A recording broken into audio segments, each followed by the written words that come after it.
Hello everyone, myself Hers. I am currently second year MBBS student at JMC Bundi Rajasthan. तो आज हम physics के first chapter unit and dimension के last के 10 years के पीवाई को सॉल्व करेंगे। हमारा फर्स्ट क्वेश्चन नीट 2020 का है, जो कि कोविड के टाइम का था। तो फर्स्ट क्वेश्चन हमें बोल रहा है the angle of 1 minute of arc in radian is nearly equal to. तो इसके अंदर हमें क्या करना है कि 1 मिनट ऑफ आर्क को रेडियन के अंदर कन्वर्ट करना है। तो हमें मिनट ऑफ आर्क को रेडियन के अंदर कन्वर्ट करना है। तो हमें डायरेक्ट मिनट से रेडियन के अंदर कोई भी फॉर्मूला नहीं पता, तो हम मिनट से पहले डिग्री के अंदर जाएंगे और डिग्री से हम रेडियन के अंदर जाएंगे। तो we know 1 degree is equal to 60 minute. तो 1 मिनट के अंदर क्या आ जाएगा, 1/60 डिग्री आ जाएगा। और हमें पता है कि 1 डिग्री के अंदर पाई/180 रेडियन होता है। तो इसको इसके अंदर पुट करें तो 1 minute is equal to 1/60 into pi radian आ जाएगा।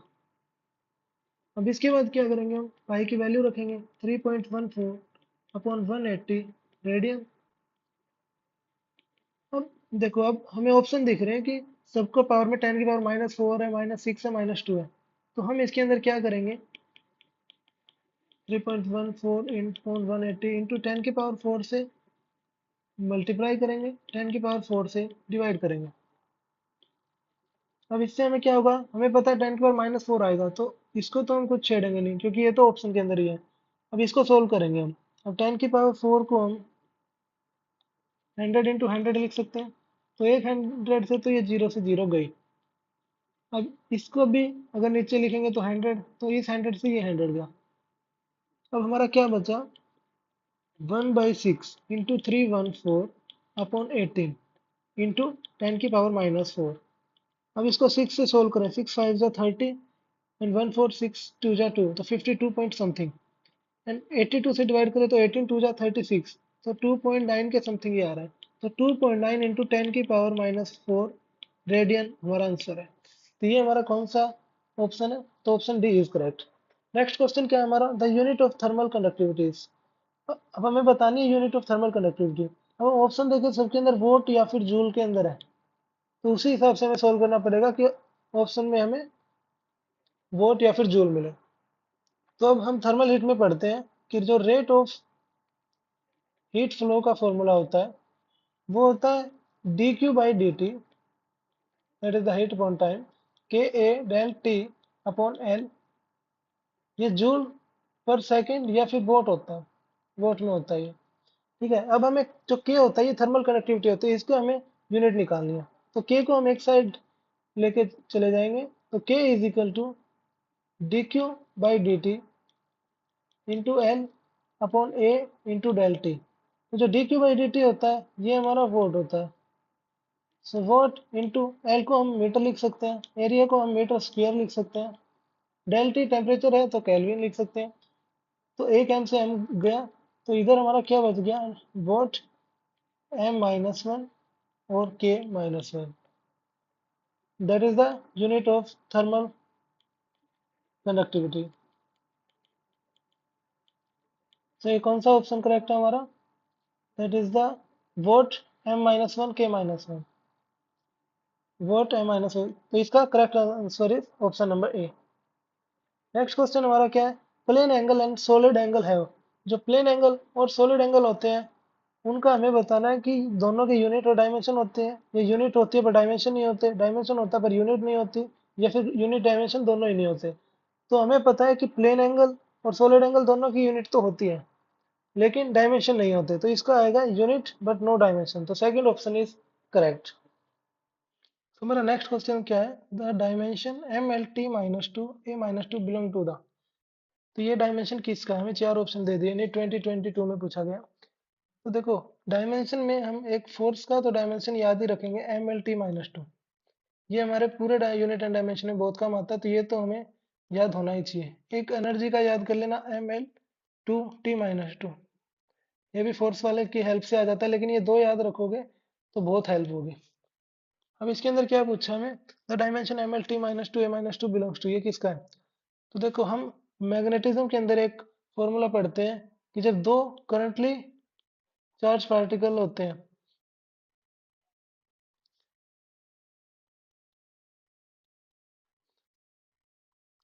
हम मैग्नेटिज्म के अंदर पढ़ते हैं कि जब दो रोड के अंदर से करंट I1 और I2 जाता है और डिस्टेंस दोनों के बीच की R होती है, तो जब हम फोर्स पर unit length is equal to mu not upon 4 pi I1 I2 current है और R, ये फॉर्मूला पढ़ते हैं मैग्नेटिज्म के अंदर। तो इसके अंदर क्या है, देखो ये भी रेडियस है ये भी लेंथ है, तो इन दोनों का सेम डायमेंशन होगी सेम यूनिट होगी तो कट जाएगा। और 4 पाई भी कांस्टेंट है तो हम इसको भी इग्नोर कर सकते हैं। हमें ये मैग्नेटिक परमेबिलिटी देखनी है, तो mu naught magnetic permeability F upon I1 I2 को आई स्क्वायर लिख दूं।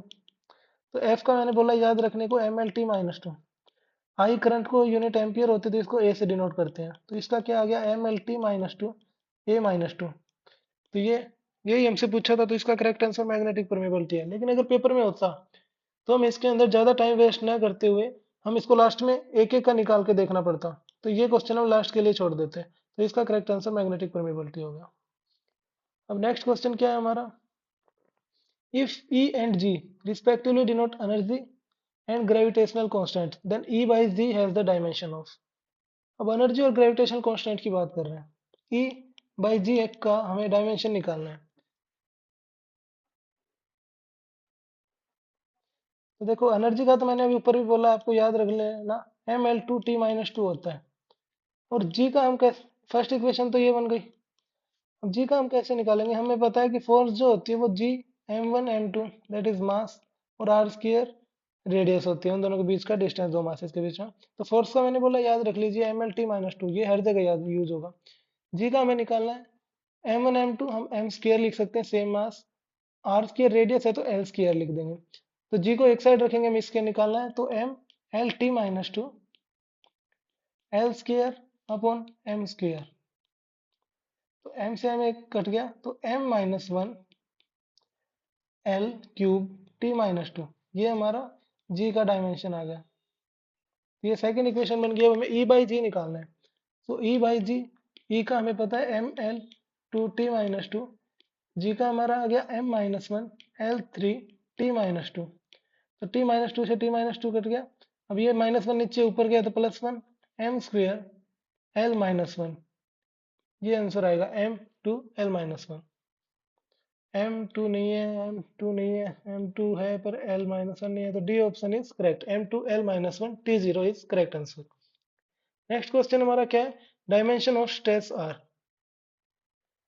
तो स्ट्रेस का हमें फॉर्मूला पता है, स्ट्रेस क्या होता है, फोर्स अपॉन एरिया। और मैंने बोला फोर्स याद रखो हर जगह काम आएगा, आप भी देख ही रहे हैं PYQ में भी कितना हेल्पफुल है। MLT-2, एरिया क्या है, L स्क्वायर होता है, तो L से एक पावर हट गई, तो आंसर क्या आ गया, M L को ऊपर ले गए -1 T-2। तो ये हमारा स्ट्रेस का डायमेंशन फॉर्मूला आ गया। अब ऑप्शन चेक कर लो, ML-1 T-2, तो ये C option is correct. Next question क्या है हमारा, अब देखो ऐसे क्वेश्चन भी बहुत सारे आते हैं कि if force, acceleration and time are chosen as the fundamental physical quantities, find the dimension of energy.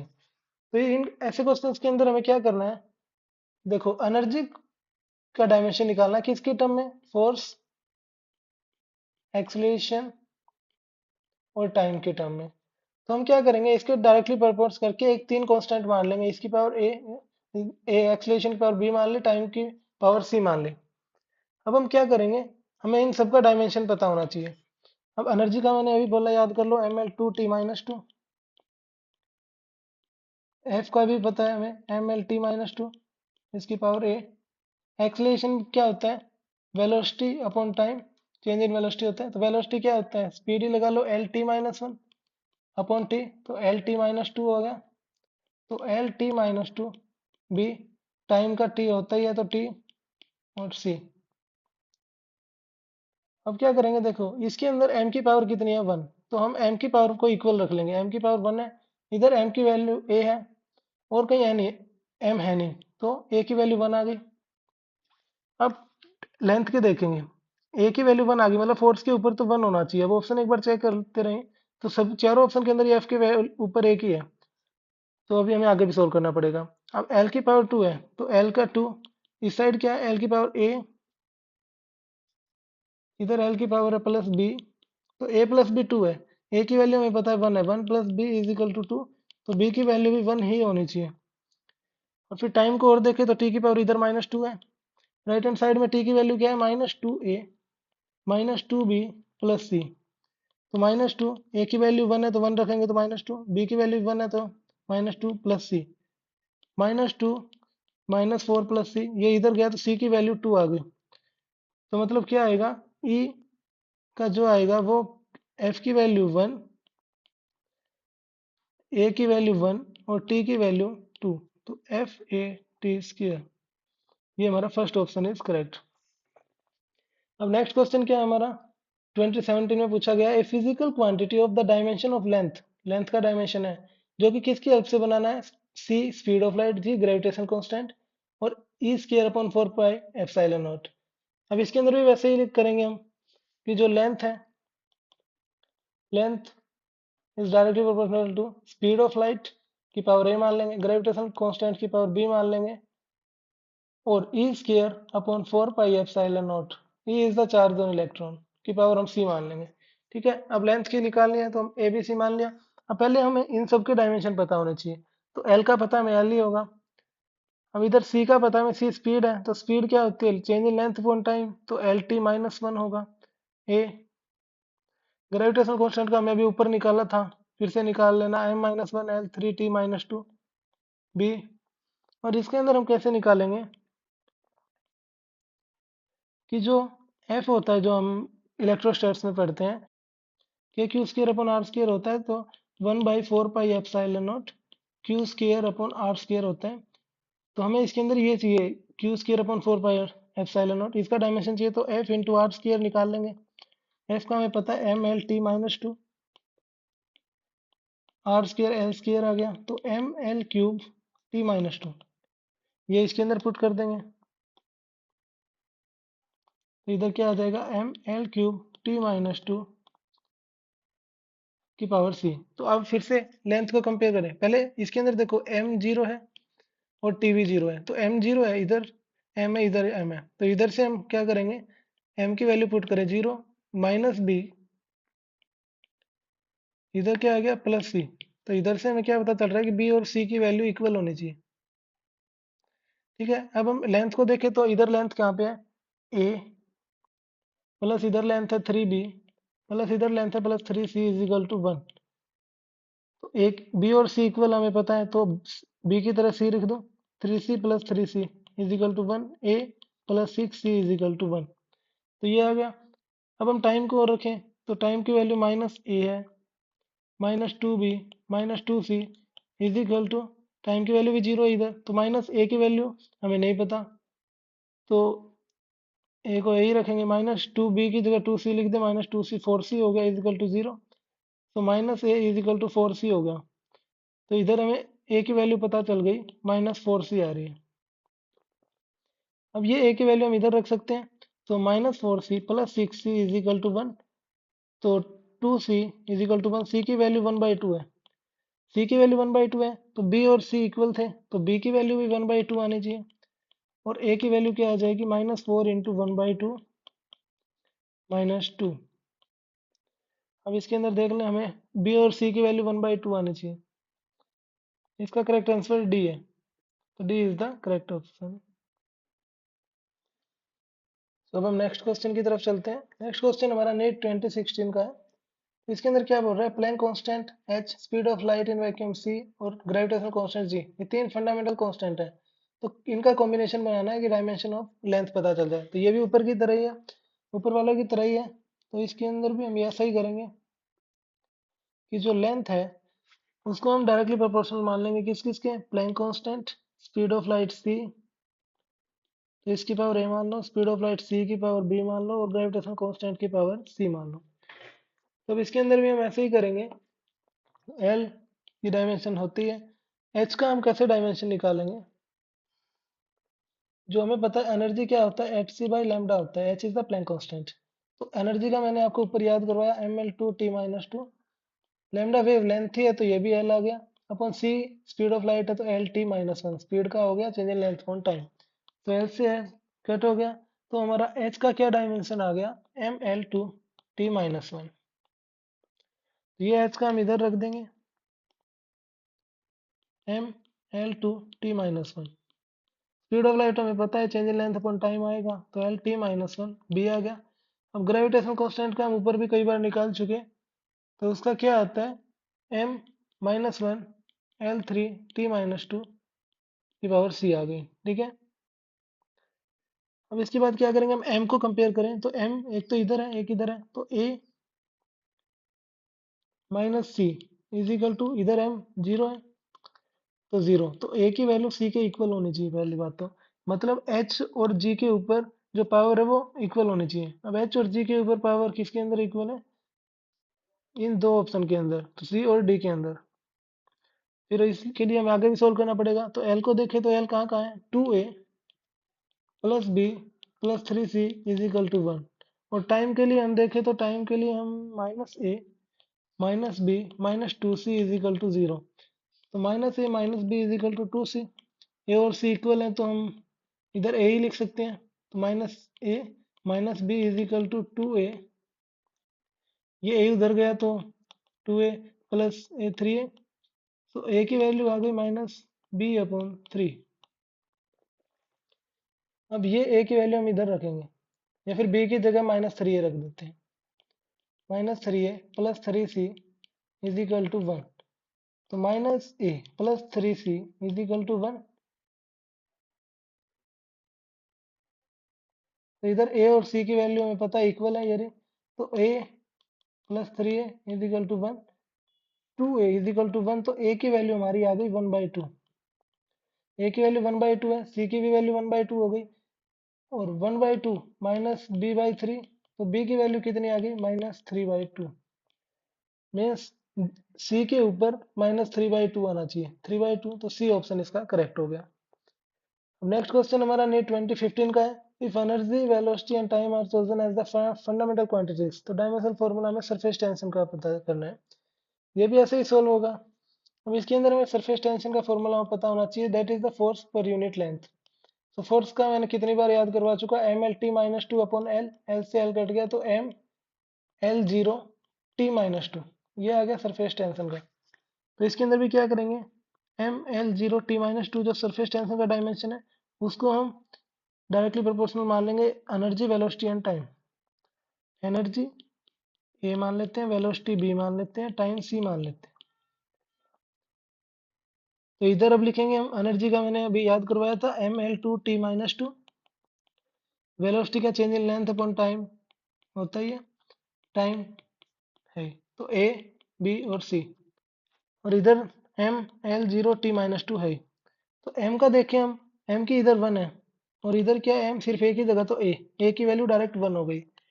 अब एल का हम कंपेयर करें तो इधर जीरो है, तो zero equal to a plus b, a की वैल्यू वन है तो इधर वन से कोई फर्क नहीं पड़ेगा, जीरो, तो बी की वैल्यू आ गई माइनस टू। अब सी की वैल्यू निकालने के लिए हमें टाइम का भी हेल्प करना पड़ेगा, तो माइनस टू तो इधर से आ गया, इधर से आएगा minus two A minus B plus C, तो माइनस टू, ए की वैल्यू वन है तो minus two, minus minus minus B की वैल्यू रख ली प्लस सी, तो minus two is equal to minus two plus four plus C, ये कितना आ गया, plus two minus two plus C, तो सी की वैल्यू हमारी आ गई माइनस फोर, तो one minus two minus four.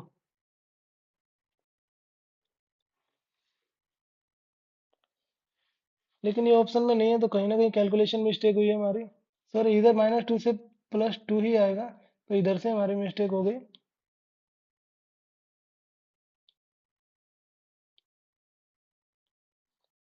तो इधर से कट गया, तो सी की वैल्यू भी माइनस टू आएगी, तो one minus two, one minus two हमारा b option is correct. Next question की तरफ चलते हैं हम, if dimension of critical velocity of liquid flowing through a tube are expressed as v c is directly proportional to eta की power x, rho की power y and r की power square two है, तो हमें x y z की value find करनी है। अब इसमें क्या बोल रहा है हमें, ये वी सी क्रिटिकल वेलोसिटी जो है वो डायरेक्टली प्रोपोर्शनल है कोफिशिएंट ऑफ विस्कोसिटी की पावर एक्स, डेंसिटी की पावर वाई और आर की पावर जेड। तो इसके अंदर हमें एक्स वाई जेड की वैल्यू फाइंड करनी है। अब पहले हमें इसके डायमेंशन पता होने चाहिए। तो हमें एक फॉर्मूला पता है F is equal to 6 pi eta R V, ये हम फ्लूइड मैकेनिक्स में पढ़ते हैं। तो 6 पाई कांस्टेंट, हम इसको स्किप कर सकते हैं। एफ का मैंने अभी याद करवाया था mlt-2, और ये आर नीचे चला जाएगा तो एल। वेलोसिटी क्या होती है? lt-1, change in length upon time. तो इधर एटा रह गया, पहले हम इसका डायमेंशन निकाल रहे हैं। तो एक एल से एल घट जाएगा तो एम l-1 t-1, ये हमारा ईटा यानी कोफिशिएंट ऑफ विस्कोसिटी का डायमेंशन आ गया। अब हमें डेंसिटी का चाहिए और रेडियस का चाहिए। जब हम डेंसिटी की बात करते हैं तो डेंसिटी का हमें पता है क्या होती है, मास अपॉन वॉल्यूम होता है। तो मास का हमें पता है, वॉल्यूम का होता है एल क्यूब। तो रो का आ गया एम l-3। तो ये हमारा आ गया डेंसिटी का। अब आगे रेडियस है ही, तो जिसका एल होता है, तो अब हम v c is directly proportional to rho की पावर एक्स, फिर ईटा की पावर एक्स, रो की पावर वाई और आर की पावर जेड के अंदर पुट रख कर देंगे।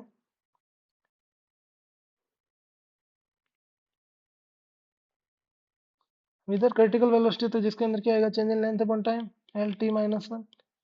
ये डायरेक्टली प्रोपोर्शनल टू ईटा का हमने निकाल लिया है l-1 t-1, जिसकी पावर एक्स है। रो के अंदर निकाल लिया है l-3 की पावर वाई है, और z की वैल्यू हमने निकाल ली थी, r है तो l की पावर z है। अब इसके अंदर हम क्या करेंगे, इधर से पहले m 0 है तो m को इक्वल रख देते हैं x plus Y is equal to 0। Means x की वैल्यू माइनस वाई के इक्वल होनी चाहिए। और अब लेंथ देखें तो इधर l 1 है, इधर कितना है, -x-3y प्लस जेड। तो x की जगह मैं माइनस वाई रखता हूँ, तो माइनस माइनस प्लस हो जाएगा, y -3y plus Z is equal to 1 है, तो -2y इज इक्वल टू 1 माइनस जेड। एक इक्वेशन ये आ गई हमारी, ये फर्स्ट इक्वेशन हो गई, ये सेकंड इक्वेशन हो गई। देन थर्ड हमें टाइम का देखना है, तो इधर तो हमारा टाइम का -1, इधर है -x। तो फिर x की वैल्यू कितने आ गई, 1। तो इधर अगर x की वैल्यू 1 है तो इसको फर्स्ट इक्वेशन में पुट करेंगे। तो x की वैल्यू 1 है तो y की वैल्यू -1, y की वैल्यू -1 है तो +2 हो जाएगा, 1 माइनस जेड। जेड की वैल्यू -1 हो गया, 1 -1 इसका करेक्ट आंसर है। तो B option is correct. Next question हमारा नीट 2014 का है, force velocity and time are taken as the fundamental unit then dimension of mass. ये भी हमें ऐसे ही करना है कि मास को एक साइड रख लेंगे, इधर v की पावर a, वेलोसिटी हमें पता change in length upon time होता है। सॉरी, पहले फोर्स लिख लेंगे, फोर्स का डायरेक्ट याद ही है mlt-2। वेलोसिटी की पावर b रख लेंगे, टाइम की वैल्यू c रख लेंगे। तो इसको आप होमवर्क मान लीजिए, ये आपको खुद से सोल्व करना है, बिल्कुल सेम मेथड से होगा। तो हमारा नेक्स्ट क्वेश्चन नीट 2020 का, कोविड के टाइम का। The intervals measured by a clock given the following readings: 1.25 second, 1.24 second, 1.27 second, 1.21 second and 1.28 second. What is the percentage relative error? हमें इसके अंदर निकालना है परसेंटेज रिलेटिव एरर। तो ये एरर का क्वेश्चन आ गया। तो इसको हम कैसे सोल्व करेंगे, कि हमें देखो, हमें परसेंटेज रिलेटिव एरर का फॉर्मूला पता होना चाहिए। परसेंटेज रिलेटिव एरर का फॉर्मूला होता है मीन ऑफ एरर्स।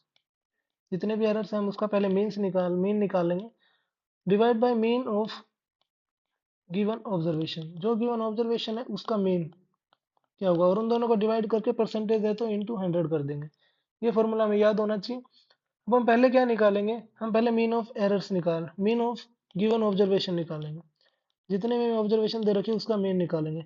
तो ऑब्जर्वेशन के अंदर हमें क्या दे रखा है, 1.25 plus 1.24 plus 1.27 plus 1.21 plus 1.28 divide by total कितने, 5। तो ऐसे हम मीन निकालते हैं, तो ये मीन आ जाएगा हमारा 1.25 सेकेंड।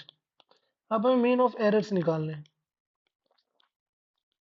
अब एरर्स के अंदर मीन कैसे निकालते हैं, जैसे फर्स्ट ऑब्जर्वेशन हमारा 1.25 है और मीन भी 1.25 है, तो इसके अंदर तो जीरो आ गया। लेकिन सेकंड के अंदर 1.24 है, तो इसके अंदर कितना एरर की पॉसिबिलिटी है, 0.01। नेक्स्ट के अंदर 1.27 है, इधर 1.25 है, तो कितने की पॉसिबिलिटी है, 0.02। नेक्स्ट में 0.04 प्लस 0.03। अपन इन सब का मीन निकाल रहे हैं, तो डिवाइड बाई 5 होगा, क्योंकि टोटल 5 है। तो इसको जब हम सोल्व करेंगे 0.1/5 आ जाएगा, ठीक है। अब हम परसेंटेज रिलेटिव एरर निकालना है हमें क्वेश्चन के अंदर। तो ये कैसे निकलेगा, मीन ऑफ एरर्स कितना आ गया 0.15, 1/5 into mean of given observation कितना था हमारा 1.25 इंटू परसेंटेज के लिए 100 आ गया। तो इसको जब हम सोल्व करेंगे तो हमारा आंसर आएगा 0.6%। ये हमारा ऑप्शन ये हमारा option C is correct. Next question क्या है, in an experiment the percentage of error occurred in the measurement of physical quantities A B C and D. हमें क्या दे रखा है कि फिजिकल क्वांटिटी का इन्होंने मेजरमेंट किया है तो कितने परसेंट एरर आया है, तो 1% आया, 2%, 3%, 4%। Then the maximum percentage of error निकालना हमें एक्स का। तो एक्स की वैल्यू हमें क्या दे रखी है, पहले ये नोट कर लेते हैं हम। X is equal to A की पावर 2, बी की पावर 1/2, सी की पावर 1/3, डी की पावर 3। ये हमें एक्स की वैल्यू दे रखी है। अब हमें क्या निकालना है, मैक्सिमम परसेंटेज ऑफ एरर निकालना है। मैक्सिमम परसेंटेज ऑफ एरर कैसे निकालते हैं, जो भी इसके, जैसे इसके अंदर कितना एरर होगा डेल्टा एक्स बाई एक्स।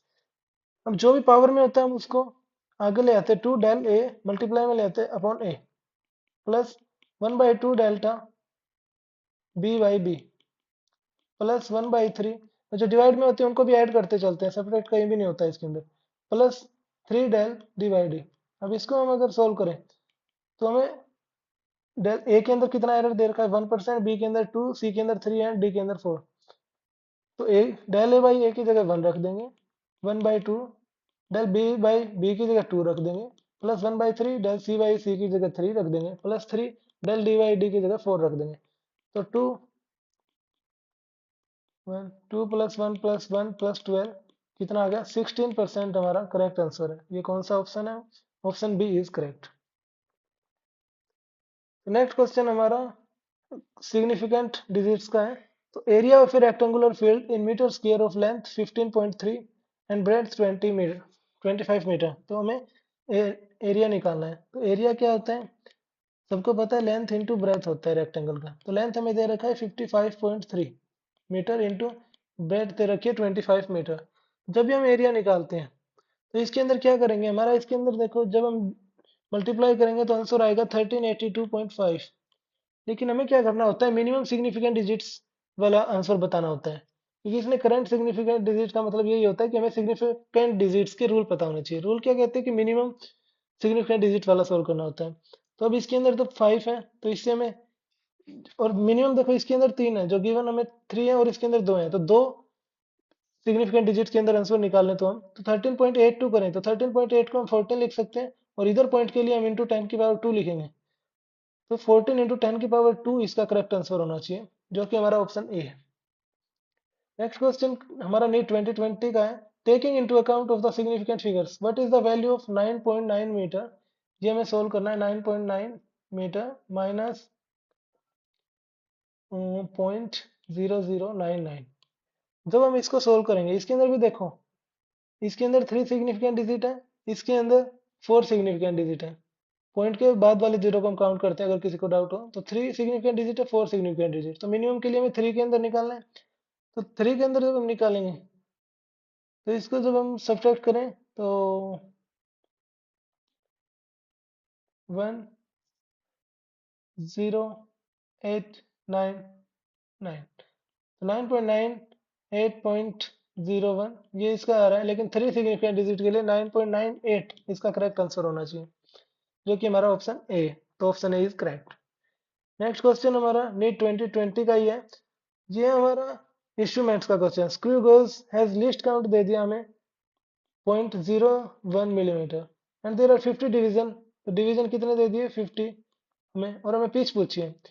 तो हम ऐसे क्वेश्चन के अंदर क्या लिखेंगे, हम पहले क्वेश्चन सोल्व करते वक्त गिवन लिख लेंगे। तो गिवन हमें क्या क्या है कि हमें लिस्ट काउंट दे रखा है कितना 0.01 mm, और डिविजन दे रखे हैं हमें कितने 50 ऑन इट सर्कुलर स्केल। तो पिच का हमें ऐसा फॉर्मूला बताना है जिसके अंदर लिस्ट काउंट और डिवीजन हो। तो हमें लिस्ट पता है formula, least count is equal to pitch upon में number of division on circular scale.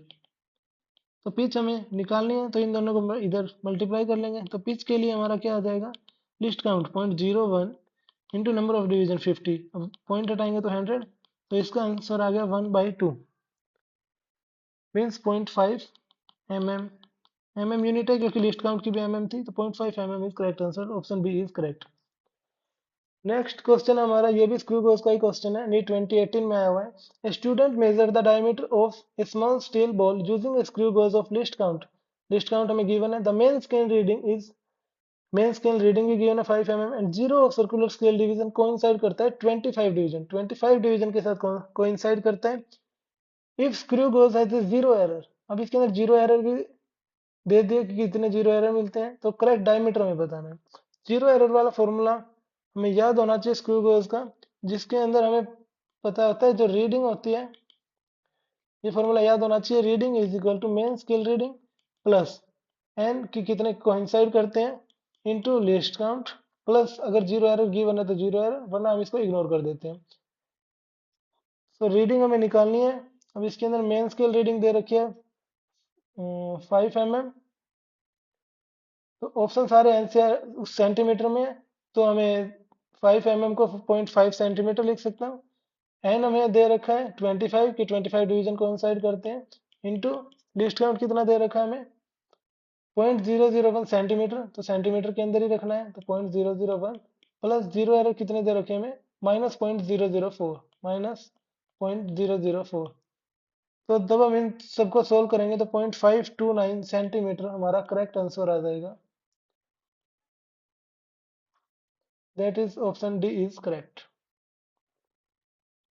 Next question क्या है हमारा, स्क्रू गोज का ही नीट 2021 में भी क्वेश्चन आया। आप देख सकते हैं स्क्रू गोज से कितने क्वेश्चन आ रहे हैं।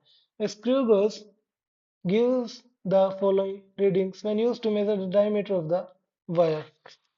मेन स्केल रीडिंग दे दिया हमें 0 mm, सर्कुलर स्केल रीडिंग आ गया 52 division, given that 1 mm on the main scale corresponding to 100 division on the circular scale, तो हमें वायर का डायमीटर बताना है ऊपर वाले डाटा को यूज करते हुए। तो हमें पता है कि डायमीटर का जो फॉर्मूला होता है वो होता है main scale reading plus circular scale reading into least count. लेकिन हम देख रहे हैं क्वेश्चन के अंदर लिस्ट काउंट नहीं है, तो पहले हमें लिस्ट काउंट निकालना है। तो लिस्ट काउंट के लिए हम क्या करेंगे, लिस्ट काउंट का हमें पता है क्या होती है, pitch upon number of circular division.